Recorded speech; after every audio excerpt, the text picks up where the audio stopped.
In the 7th year of being with Joshua, I finally got a wedding. His friends joked that the backup girl got her chance. It seemed like no one knew that it took Joshua 3 years to win my heart. On the day of the wedding, his mistress in a wedding dress came to snatch the marriage. Joshua was protecting me outside, but that night, he went to his lover's room for the wedding night. I didn't cry or cause a scene. I quietly moved out and spent the night alone in the wedding room. On the day I put on the wedding dress again, Joshua went crazy. He put on a suit to stop the wedding, and I looked at him indifferently. Under his gaze, I put the wedding ring on my groom's finger. In the 10th year of knowing Joshua, he jokingly hugged me and said, "Linda, a girl like you is more suited to be a crush." I listened to his words and my eyes turned red. I thought he was going to break up with me.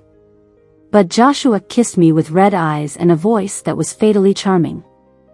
But my Joshua doesn't like chasing after the moon. He wants to pick the moon with his own hands. With tears in my eyes, I watched him go down on one knee, opening a box with a ring inside. The ice blue gem looked like moonlight. It was a proposal ring custom-made for me by him. Looking up, Joshua couldn't hide the smile and anticipation in his eyes. "Linda, marry me."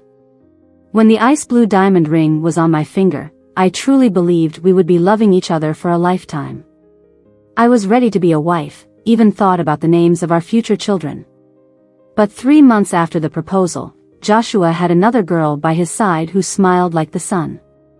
At first, when I asked him about the girl's name, he always looked impatient. Just a naive and ignorant fool who hasn't been through the hardships of society yet. The girl's name is Eileen and she lives up to her name, always smiling. Just graduated from college, she got into the company through campus recruitment with outstanding academic qualifications and learning ability. On her first day at work, she bumped into Joshua in the elevator. Joshua, in a careless manner, deducted her a day's pay for it. She wasn't upset or discouraged, nor did she complain. At the end of the day, with a cheerful smile, she handed Joshua a handwritten letter. "I'm sorry, Eileen shouldn't have been so rude in the company, let alone bump into the boss." "Thankfully, Mr. Joshua wasn't hurt. Sincerely apologize to you, Mr. Joshua. Also, Mr. Joshua always smells so nice, like sunshine." Joshua brought the letter home and I opened it. I couldn't describe my feelings at that moment. Joshua looked at it and sighed, then tore it up and threw it into the shredder. Then he pinned me against the table and nibbled on me gently. "Don't mind her, she's just a lunatic." But a month later, the impulsive Eileen, the girl Joshua called a lunatic, stood out among the interns. She moved to Joshua's office and became his life assistant, a life assistant, not related to work. Her main task was to make coffee for Joshua, order meals for Joshua. When Joshua fell asleep, she would put a coat over him, and when Joshua got drunk, she would bring him honey water. It was quite normal, except that every time Joshua came back, he would complain to me about Eileen. He complained about her being clumsy or foolish. He didn't realize himself that when he talked about these things, the light in his eyes hurt me. I put down my utensils and said, "Is there nothing else you can talk to me about besides Eileen?" At first, Joshua was stunned, then he nonchalantly smiled. But the next day, a company employee sent me a photo. Eileen couldn't get into the elevator, and Joshua was holding her hand, guiding her into the CEO elevator. That night, I received a friend request. The name was clear, Eileen. I accepted the request, and she politely greeted me. "Linda, I'm Eileen. I added you as a friend because Mr. Joshua loves to drink, sometimes he falls asleep in the company, and I can't always be around him, so I asked Mr. Joshua for your information. Next time he gets drunk, I'll contact you." In 3 sentences, she took charge. As if she was Joshua's fiancée. I didn't reply to her message, and she didn't contact me again. I impulsively clicked on her Twitter and saw meticulously staged photos with playful and humorous captions. Today I accidentally burnt myself hand-grinding coffee for the boss. The boss didn't let go of the cup but held on to my hand. I declare. This is the happiest thing today. Accompanied by a photo of a red hand. The boss always says I'm clumsy and lets me do everything. While he's in a meeting, he even made me feed him. I'm helpless, but he's the boss after all. And an image of Joshua's desk, with his hand holding a pen.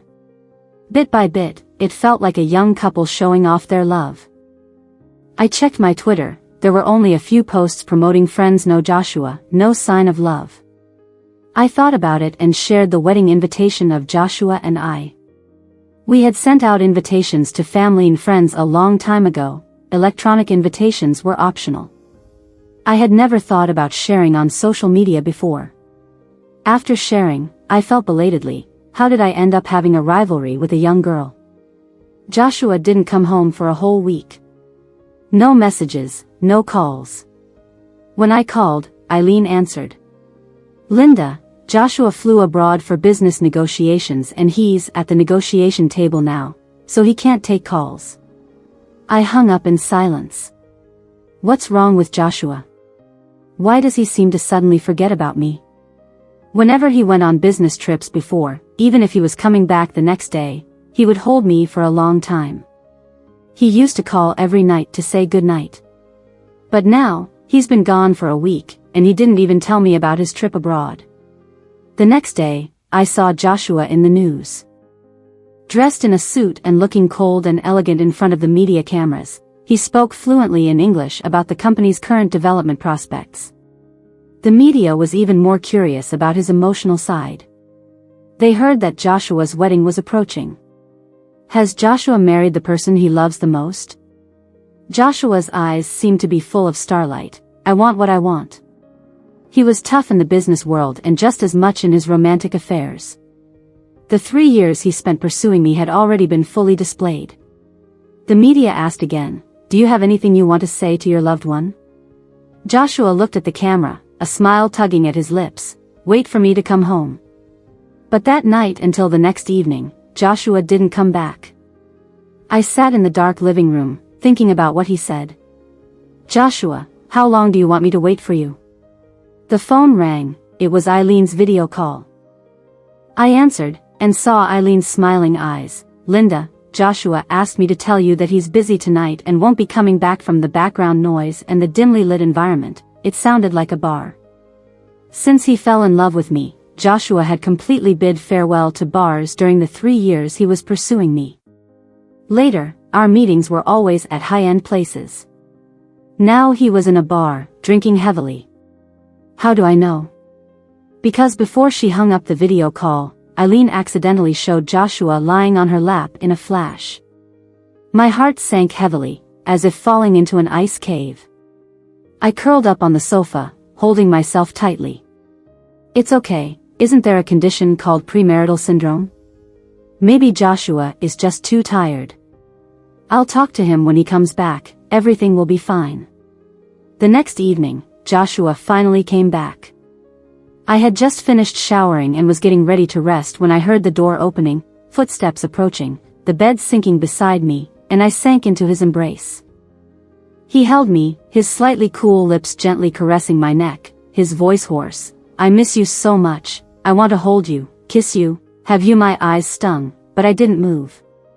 After waiting for him for so long, now that he's back, I didn't know what to say or how to start. Forget it, I'll pretend to be asleep. In matters of love, Joshua never respected my wishes.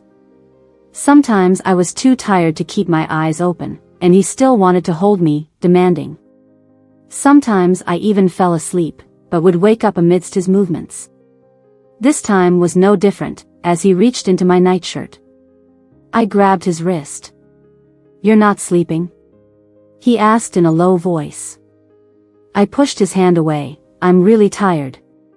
My voice sounded terrible. I scared him a bit, it seemed. He quickly touched my forehead, then hugged me tightly. What's wrong? Are you sick? Are you feeling uncomfortable? Why did he suddenly seem so worried about me? He didn't contact me once during the more than 10 days he was away.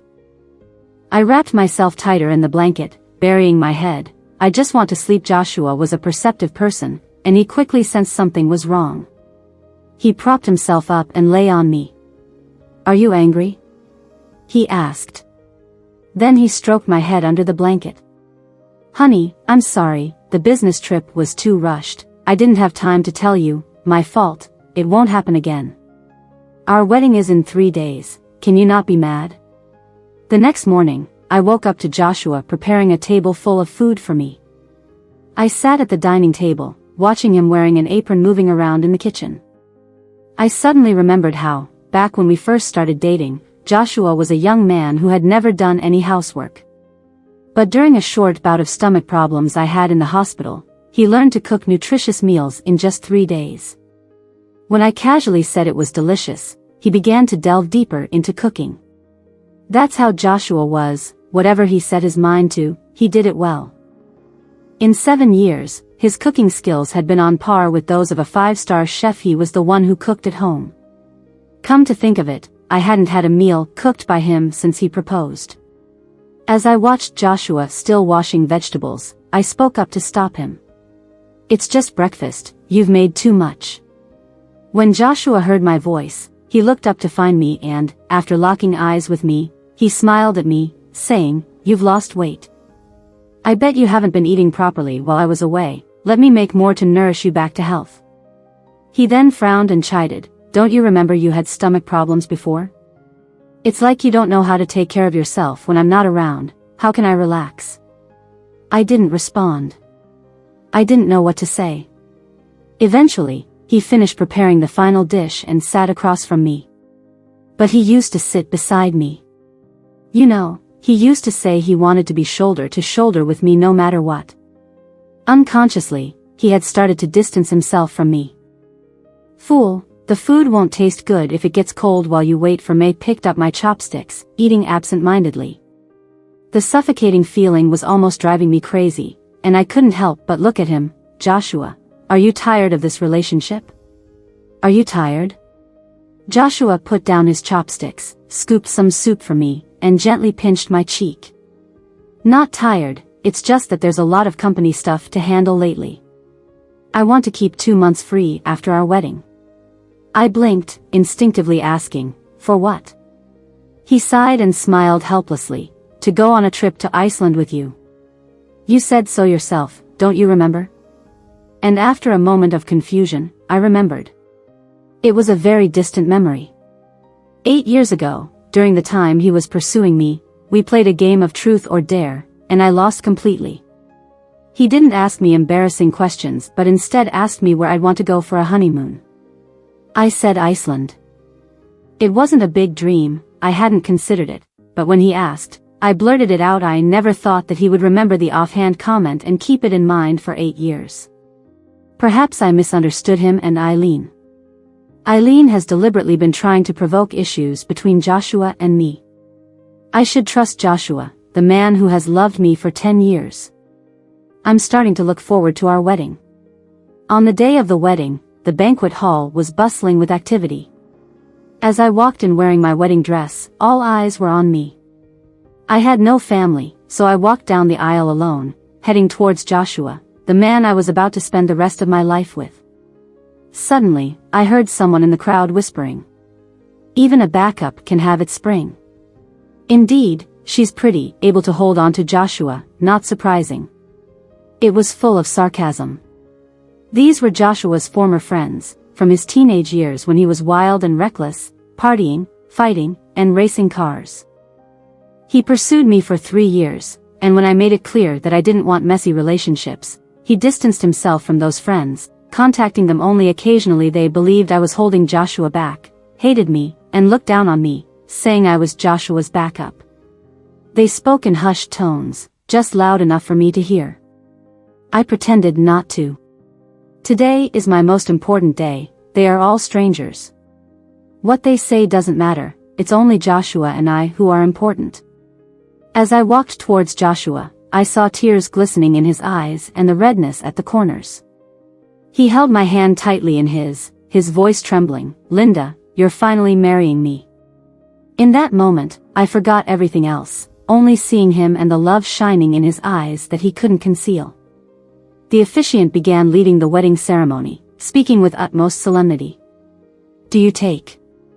I looked at Joshua, giving him the first genuine smile in days. I do. Joshua couldn't hide his smile, looking at me with intense warmth. Before I could finish, the door was pushed open. In walked a woman wearing a white wedding dress. It was Eileen. She lifted her skirt and ran in, staring at Joshua with intense, reddened eyes. Joshua, you don't want this, do you? The hall fell silent, everyone staring at her in shock, including Joshua. He held my hand tightly, his brow furrowed, looking at Eileen. Eileen flashed her signature smile, like a little sun. Joshua, I like you, you know, right? I know I'm overreaching, don't know you like Linda does, and don't have her temperament, but I love you more than Linda's sister ever could. You have no idea how much effort it took me to put on this wedding dress. She tried to smile even brighter, extending her hand towards Joshua. Joshua, come with me, okay? I don't care about being labeled a third party, I just want to be with the person I love. She was here to stop the wedding. I stood frozen in place, feeling my blood run cold. I must look terrible without makeup, right? My hand hurt. Joshua was gripping it too hard, as if he wanted to crush my fingers. I saw the glint in his eyes, but heard his cold voice. What are security doing? Can anyone without an invitation just come in? Drag her out. Eileen's smile froze instantly. She looked at Joshua in disbelief, as if she never expected him to be so ruthless. Just like Joshua said, she was a naive fool. She was willing to be a mistress for love, but Joshua didn't want to be known as a scumbag. As a billionaire CEO, any slight scandal could affect his company's value.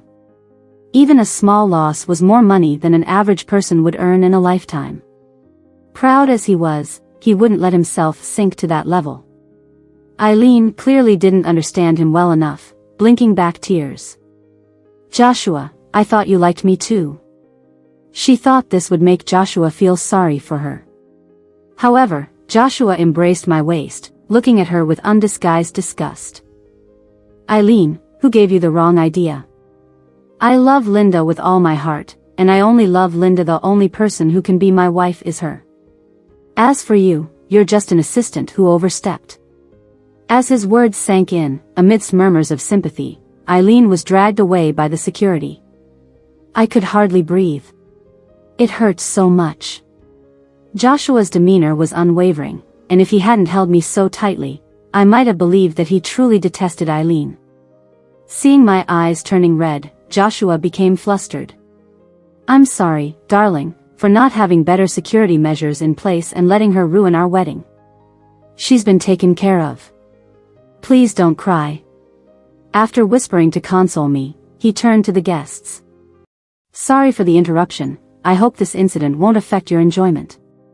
Following the officiant's professional guidance, Joshua placed the ring on my finger.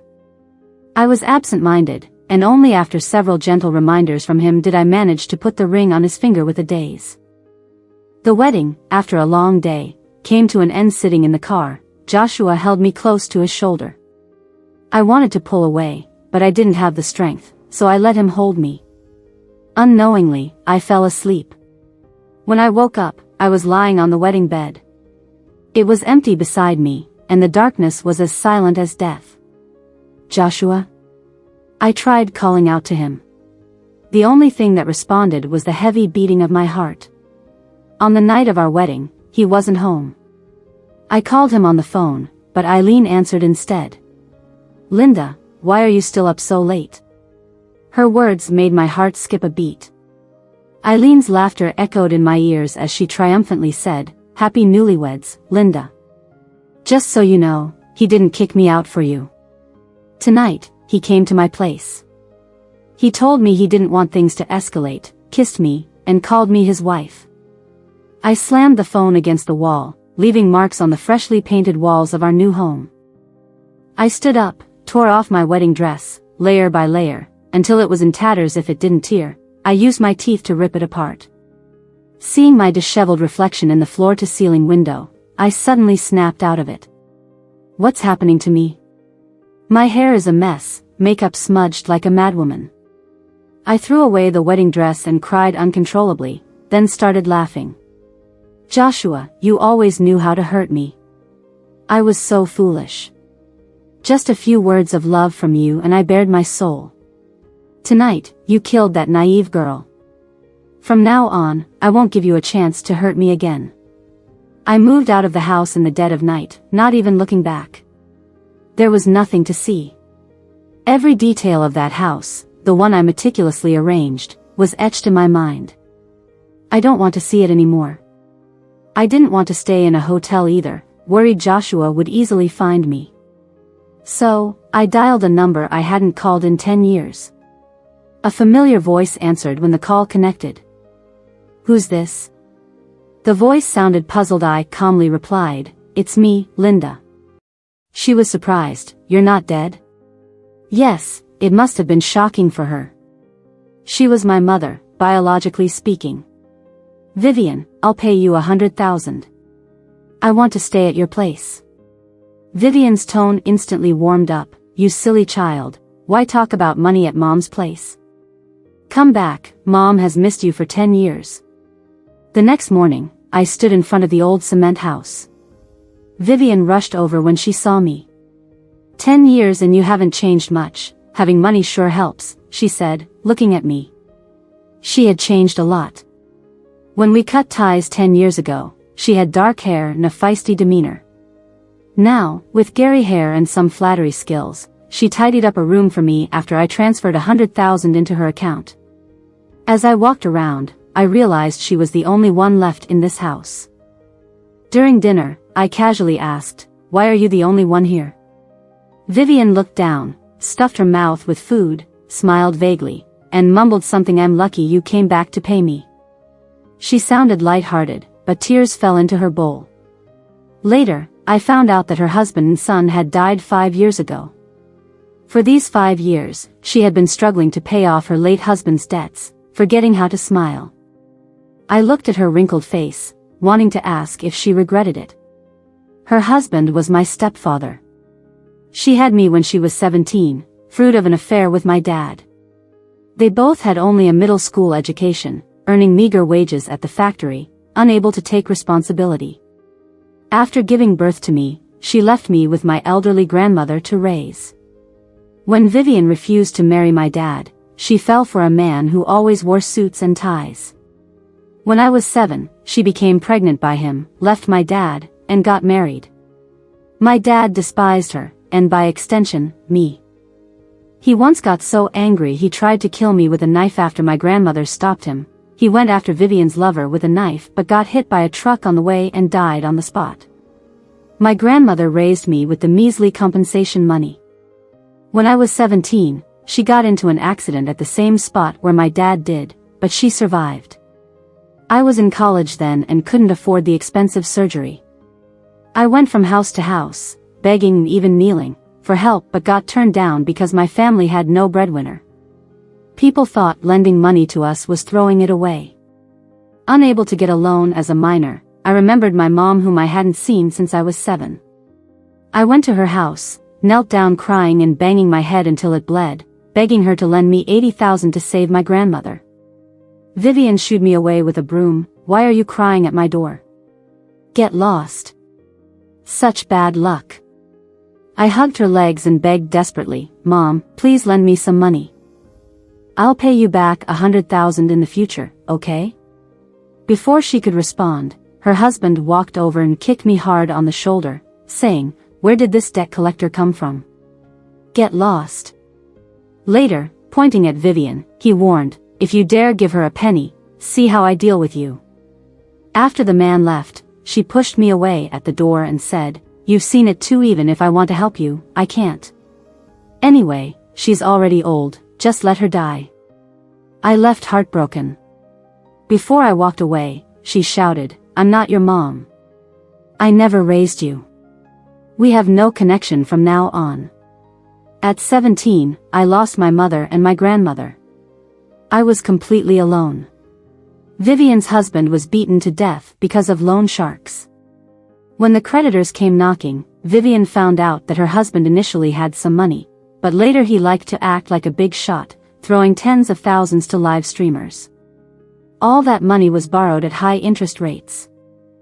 Fortunately, the loan sharks were arrested by the police, so she didn't have to pay back the high-interest loans, but she still owed money to the bank. Before Vivian could clear the debt, her husband passed away, and 6 months later, her son was diagnosed with cancer. She had no money for treatment and, just like me in the past, she went begging from door to door. But people treated her as a jinx. Instead of helping, they spoke harshly. This is retribution for how she treated her daughter in the past. People don't do unkind things. Just like your husband, his son won't turn out to be a good person, let him die, it's self-inflicted, right? I really want to know, at that moment, would she think of me, who was just as helpless as her back then? The present Vivian is no longer fierce, always trying to please others. So what if she changed her heart in love, became materialistic, or didn't want to lend me money? Those aren't wrong. What really chilled me is that she was afraid I'd ask her for money again, and at my most vulnerable moment, she cut ties with me even though I live here. I have nothing to say to Vivian. She's always cautious, so I just ignore her. My stay here is temporary. Once I secure a job, I'll leave. I'm a professional jewelry appraiser, and I have a talent for it. I've never made a mistake in my appraisals. I've been in this line of work ever since I started dating Joshua, but I quit temporarily half a year ago to prepare for our wedding. However, going back to that job, being close to Joshua, I don't want that anymore. I want something new. After 2 weeks of waiting for a new job notice, a big man barged in before one arrived. Bursting in through the door, he looked fierce and held a knife up high. Run! I stood frozen, and then Vivian rushed out of the kitchen. Warm blood splattered on my face. It was the first time I witnessed such a scene, and my legs felt like they were nailed to the ground. The following scenes were chaotic. I saw him cut Vivian a few times. Then someone rushed in from the door and stopped the attacker. Moments later, I was pulled into warm arms. Joshua's voice was trembling. I was so scared. Thank goodness you're okay. How did he get here? But that's not what's on my mind right now. I pushed her away and stumbled over to Vivian.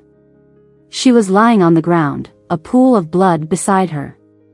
Staring at me from head to toe with her eyes, she smiled. It's okay, everything's fine. Vivian was taken to the hospital for emergency treatment. Joshua accompanied me to the police station. Unexpectedly, we ran into Eileen at the police station's entrance. As soon as she saw Joshua, she rushed over to him. Joshua, I'm scared. Joshua avoided her, his face expressionless. What are you doing here? Eileen's eyes teared up. When she saw me in Joshua's arms, she cast a silent glare. She thought Joshua didn't let her embrace him because I was with him. The police wanted to speak with me. Later, I found out that the man with the knife was Eileen's father. Her father used to be a loan shark. 5 years ago, he accidentally killed Vivian's husband along with a group of people and was sued by Vivian. He was sentenced to 8 years but got an early release for good behavior. The moment he was released, he wanted to kill Vivian, whom he had resented for 5 years. If Joshua hadn't arrived, not only Vivian would have died, but I would have too. Eileen's father, a murderer connected to loan sharking, caused Joshua to darken his tone completely. Due to his position in a large corporation, Joshua undergoes political examination upon entry. However, Eileen's parents had a small divorce, and she was listed under her mother, so her father's criminal past did not affect her. But she was still the daughter of a murderer, something that bothered Joshua. Eileen didn't care and even tried to cling on to Joshua. He just got injured, didn't die.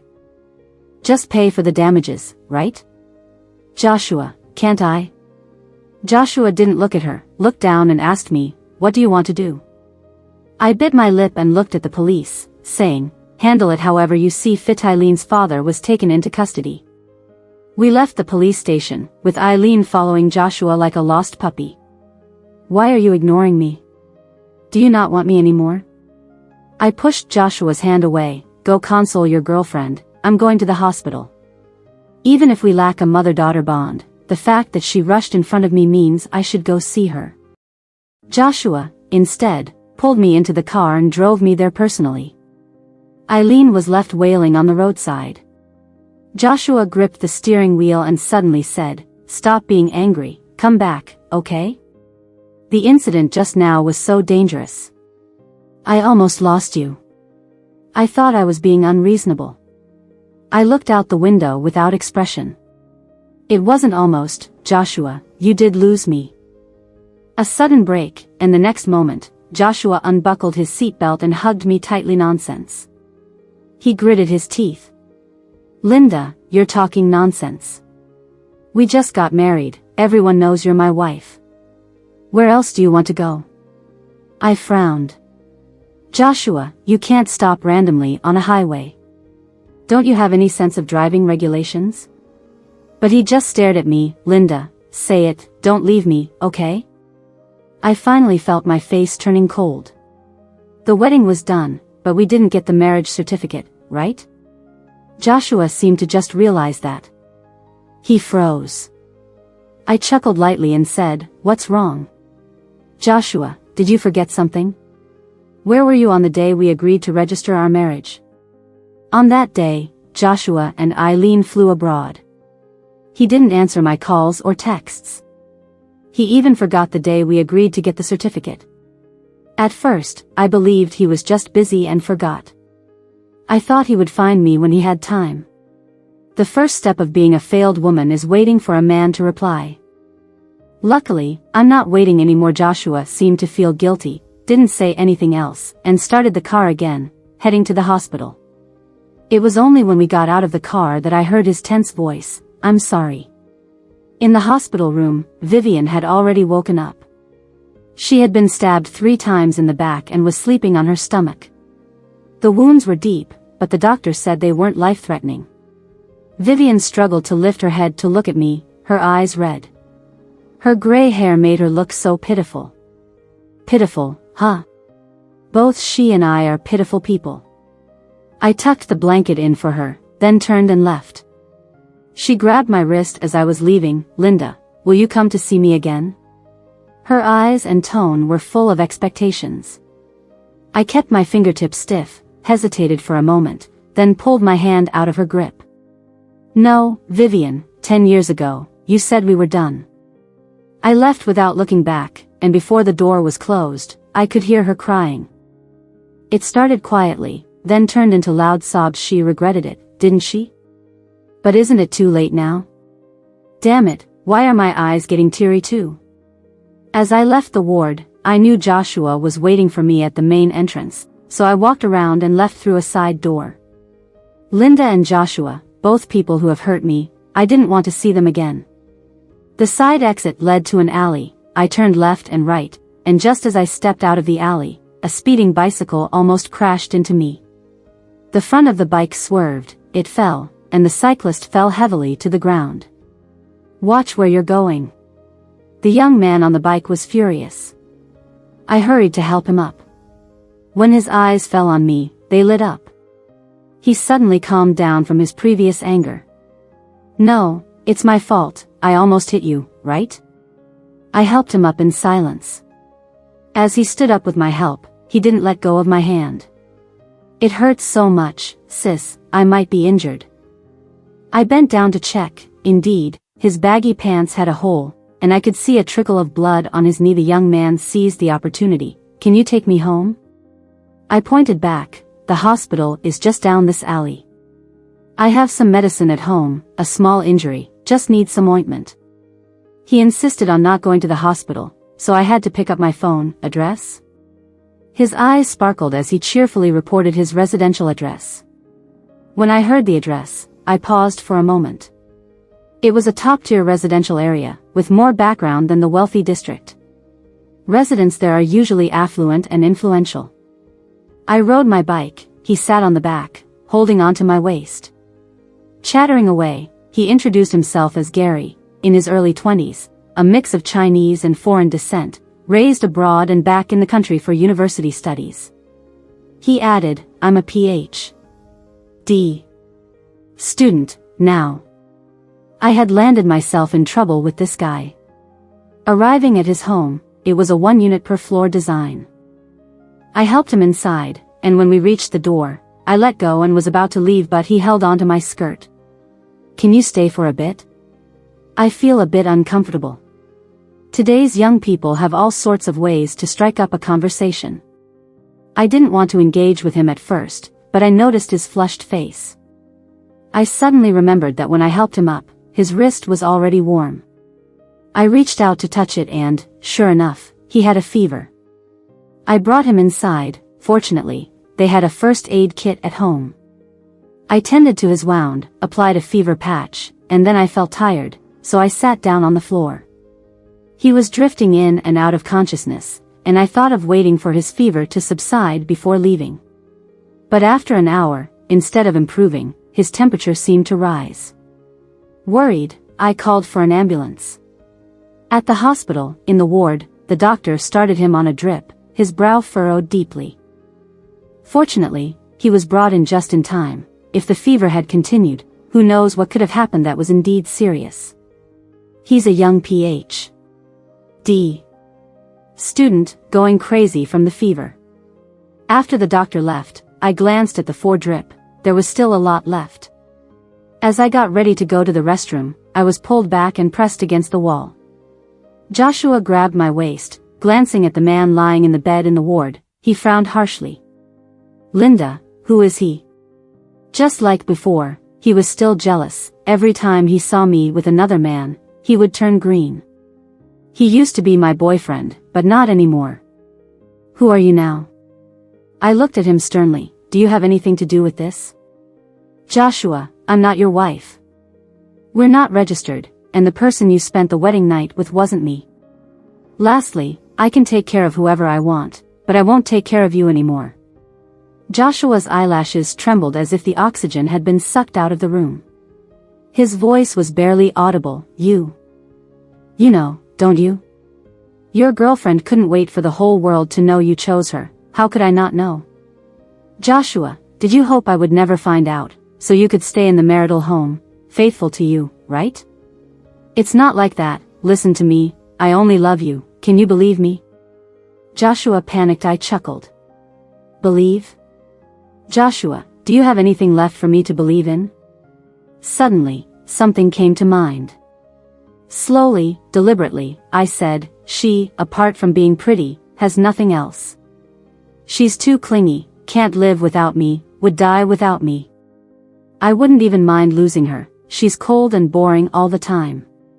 Always so self-righteous, it tires me out. Joshua abruptly covered my mouth. Stop, his face pale. Linda, stop. What's wrong? Can't handle the words he himself spoke. I pushed his hand away. I will say it. Amazed that I heard it, right, Joshua? The night you came back from abroad, Eileen called me. After ending the video call, she left me a voicemail. So I heard how Joshua, drunk, was talking about me in front of Eileen and his gang because of his words. His friends always considered me his backup. I looked at Joshua's tense lips, raised my hand to gently touch his cheek. Joshua, why? Did you think you could pluck the moon and then complain it's cold and lonely? Before taking it down, didn't you know how solitary it was? The hospital door suddenly swung open. Gary walked out holding the 4 stand and pushed Joshua aside. Get lost. Joshua was caught off guard and stumbled. I couldn't even react before seeing him approaching me. The young man was tall. When he leaned in, he enveloped me in shadows once again. His soft lips pressed against mine, my mind roaring. The kiss was gentle, not invasive, just a brush, brief and delicate. Bastard! Joshua roared, grabbing the back of his shirt and landing a punch on his face. Gary, not one to back down, retaliated with a punch. Soon, they were wrestling. Enough. I tried to pull them apart, but failed. It was not until medical staff arrived to separate them they both had bruises on their faces, worse for wear. After the wounds were tended to, the 2 men glared at each other in the hospital room, neither backing down. Touch my wife, and you're as good as dead, Gary sneered. But I heard you two weren't even legally married, so how can she be your wife? He then winked at me, raising his eyebrows suggestively. I'm young, handsome, rich, and I don't cheat. Shut up. Joshua wanted to lunge again, but I grabbed him. He looked at me in disbelief. Linda, are you siding with him? This has nothing to do with me, go away. He didn't move. I repeated, Joshua, I don't want you anymore. In an instant, Joshua's straight posture bent, looking fragile as if about to shatter. Is this all there is left? I didn't reply. Later, Joshua left, his silhouette lonely and desolate. Gary, on the other hand, had a smirk on his face. Why are you smiling? I don't want you either, I said coldly. His smile vanished instantly. Why? Give it a try. I'm not after money or emotions, I just want your care, not to be taken advantage of. I took a couple of steps back, keeping my distance. I don't trust you. Not to the point of distrusting love entirely. It's just not easy to trust anymore, especially when it comes to a 20-year-old. If I think about it carefully, I was also 20 when I started dating Joshua. At 20, Joshua, like Gary, had a sparkling pair of eyes, sweet words, and promises of loving me forever. But 7 years later, he still changed, right? A man's words, big or small, are just not trustworthy. Obviously not willing to give up, Gary seemed fine now, as I turned and left. It was a day full of troubles, but there was one good thing. At night, I received a job offer. I could start a new journey the next day. On my first day at the job, using my experienced eye, I appraised several pieces of jade worth millions in a row. My colleagues were all in awe. But their gossip was not about my work skills, but about my marriage. The day of the wedding had media reporters present. Almost the entire country knew about that grand wedding, where someone wore a wedding dress to interrupt, and the groom unwaveringly chose his bride. Colleagues looked at my bare fingers. Why no wedding ring? To be honest, it was annoying. I just wanted to dive into my new life, but everything around me kept tying me to Joshua. I couldn't shake him off. A week later, I received a call from an unknown number. It was Joshua's friend, the one who had cursed me. Linda, what else are you unhappy with Joshua about? He spent 10 years on you, and you just walk away. What do you take Joshua for? They berated me for not being good enough for Joshua, yet also criticized me for leaving him. His 10 years, am I not a part of that? Where did he lose out? Without me, he'd still be a big CEO, with plenty of women wanting to be with him, and future women like Eileen wouldn't be in short supply. Why waste time on a boring woman like me? Instead of questioning me, they should take care of Joshua, let him play around, but don't mess up his personal life. Truly sick, no one can cure. After saying this, they promptly blocked me. Perhaps he relayed my words to Joshua. A few days later, news broke out about Eileen being detained for investigation. The charge was financial crime and leaking company secrets. Is it true? Definitely not. In the 7 years I've been with Joshua, I have never taken any company secrets, let alone Eileen, his personal assistant. So, this must be Joshua's doing. How ruthless of him, to frame a woman he once loved. But considering my own experiences, it's not surprising. Joshua is just a heartless scumbag. That night, just as I got off work, this scumbag found me. Drunk and staggering, he pinned me to the wall and tried to kiss me hard. Darling, don't leave, come back. How dare he kiss me with the same lips that touched someone else? Joshua, let me go, don't make me hate you. I pushed him away, but the drunken Joshua became even more unreasonable. He didn't care that we were in public and shamelessly tried to put his hand inside my clothes. I shouted in fear, get away. Joshua, get away. Suddenly, a dull thud was heard as Joshua tumbled to the ground. Gary stood behind him, shaking a baseball bat in his hand. Playing tough guy, I'll teach you a lesson. When he saw me, he paused for a moment, then dropped the bat in a panic and came over to me. Are you okay? I shook my head in bewilderment, tears streaming down my face. What would have happened if Vivian hadn't shown up? I dared not think about it. Gary angrily kicked Joshua on the ground and then without a word, took my hand. I'll walk you home. Seeing I didn't move, he softened his voice. Don't be afraid, I won't harm you. Gary escorted me to the building entrance then left, looking back multiple times, saying goodbye over and over. I could tell he liked me. The light in the eyes of a young man shone brighter than Joshua, 20 years younger. But I couldn't reciprocate. I had just been hurt in a relationship and couldn't offer him the love he deserved. I continued to focus on my work, my life, self-healing. When Vivian recovered and was discharged, I didn't go see her. I arranged for her to be sent to a nursing home. It's better that way.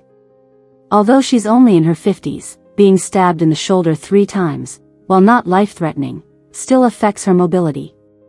Sending her back to the countryside, she might end up dying without anyone to claim her body. It's better to send her to a nursing home. They provide burial services. I don't need to see her again, no matter how long she lives. On my birthday, Gary came to where I work to find May looked at him in surprise. What's up? I'm here to celebrate your birthday. He was dressed in a sweatshirt and black pants, looking neat and sincere. I was amazed. How did you know it's my birthday? He was equally surprised. Today is your birthday, too? Later, I found out Gary and I share the same birthday. He came to celebrate with me, as he didn't want to spend his birthday alone. I didn't mind. Don't you have any friends? No, everyone in my Ph.D. class is in their 30s, and I can hardly relate to them in personal life.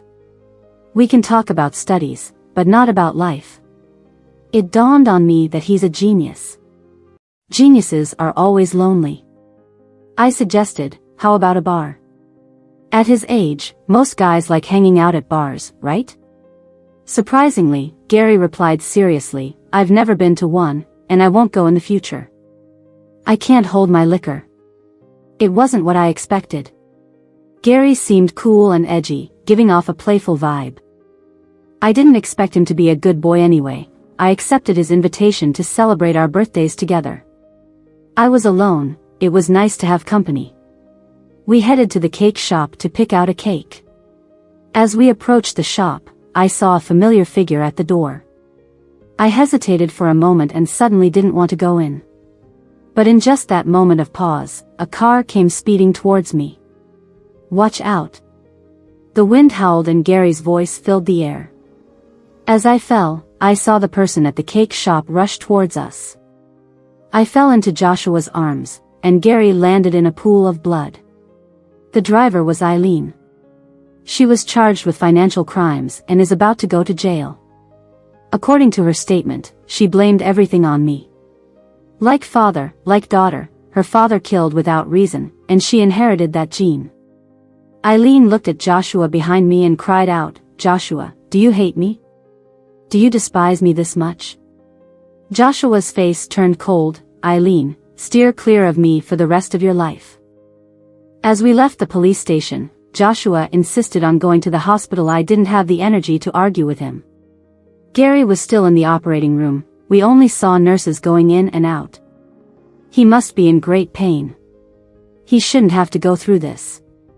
If only I didn't agree to celebrate our birthdays together. My eyes welled up, and suddenly Joshua pulled me into his arms.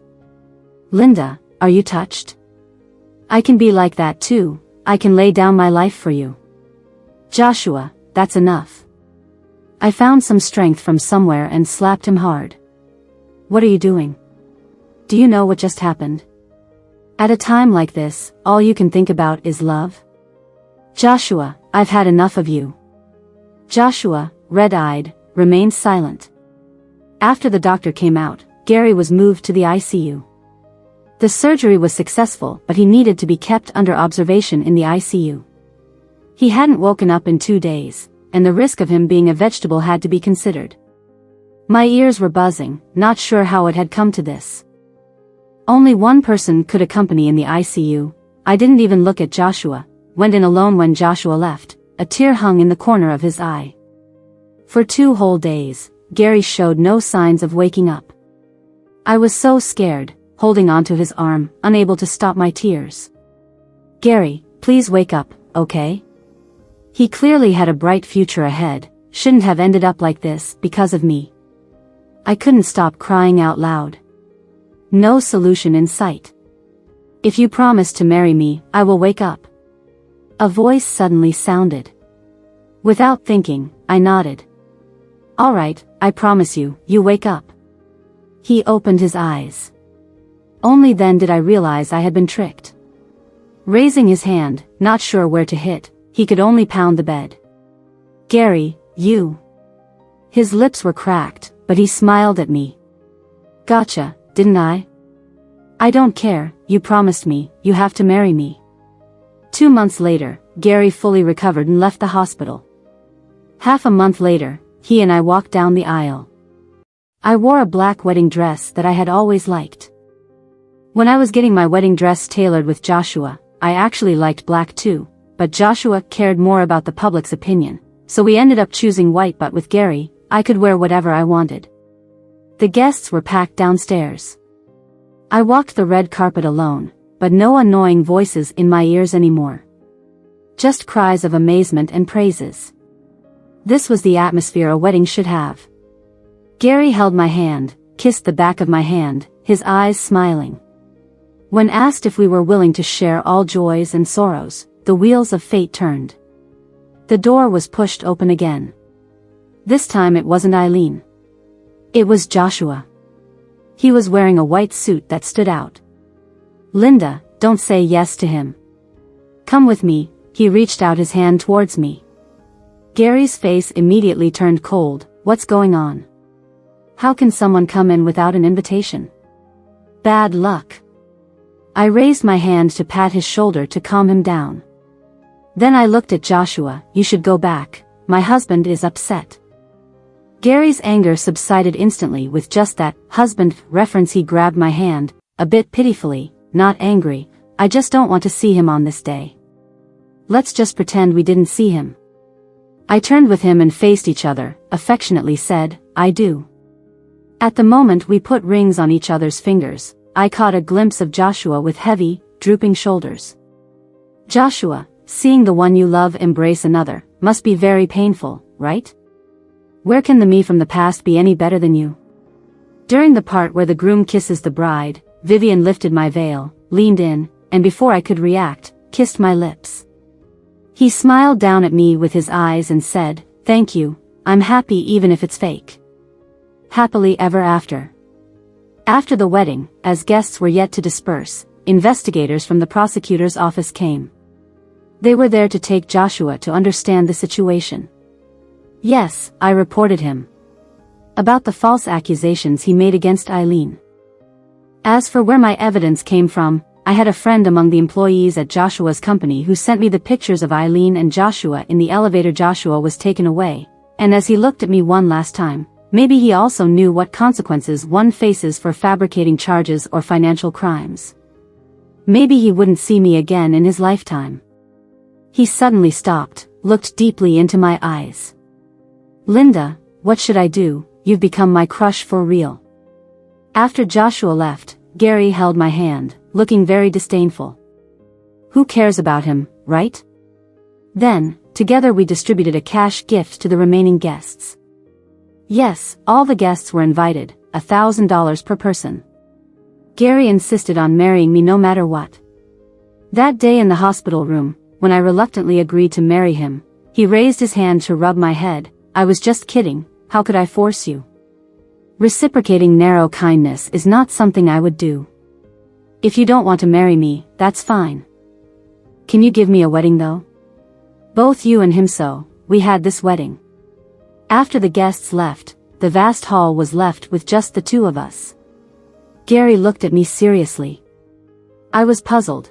What are you looking at? At you, he said. I laughed. Is that how you look at someone? He nodded vigorously. Yes, I want to remember you seriously because I'm going to put you back into the sky. Linda, the moon is just the moon, it doesn't belong to anyone. Linda, you can forever hang high in the sky, always cool and distant. I love the moon, I won't take it down, I'll chase after the moon.